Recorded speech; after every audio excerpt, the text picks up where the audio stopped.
Biggest twist in Bigg Boss history అనే చెప్పాలి. ఎందుకంటే మన నబీల్ ఎవిక్షన్ షీల్డ్ యూజ్ చేసి మన అవినాష్‌ని అయితే సేవ్ చేశాడు. మనకి ఎంటర్‌టైన్‌మెంట్‌ని అలాగే కొనసాగేలా చూసాడు. సో ఎందుకు చెప్తున్నానంటే లాస్ట్‌లో మన తేజ అండ్ అవినాష్ అయితే ఎలిమినేషన్ అప్పుడు ఉన్నారు. సో వాళ్ళలో నుంచి అవినాష్ ఎలిమినేట్ అయిపోతున్నారు అని అనగా మన నబీల్ అయితే ఎవిక్షన్ షీల్డ్‌ని యూజ్ చేసి అవినాష్‌ని అయితే సేవ్ చేస్తారు.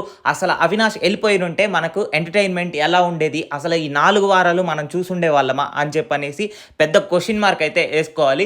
అసలు నాకు అర్థం కావట్లేదు జనాలు ఎందుకు ఎంటర్టైన్మెంట్ చేసే వాళ్ళకి ఓట్లు వేయట్లేదు, నాకైతే అర్థం కాలేదు. సో వాళ్ళు వచ్చిన తర్వాతే ఆ రకమైన ఆ ఎంటర్టైన్మెంట్, ఆ హైప్ అనేది తీసుకొచ్చారు వైల్డ్ కార్డ్స్. ఆ ఎంటర్టైన్మెంట్ అనేది మొత్తం తీసుకొచ్చింది మన అవినాష్ అండ్ రోహిణినే. సో వాళ్ళకు కూడా ఓటింగ్ వేయాలని కోరుకుంటున్నాను. సో అసలు సెలబ్రిటీస్ వీళ్ళందరూ రావడం, ఈ ఎపిసోడ్ చాలా బాగుండబోతుంది. ఎందుకంటే ఫ్యామిలీ మెంబర్స్, సెలబ్రిటీస్ వచ్చి వాళ్ళ టాప్ 5ని చెప్పబోతున్నారు. ఆ టాప్ 5 చెప్పడం వల్ల లోపల ఉండే కంటెస్టెంట్స్కి ఒక ఐడియా అనేది వచ్చేస్తుంది.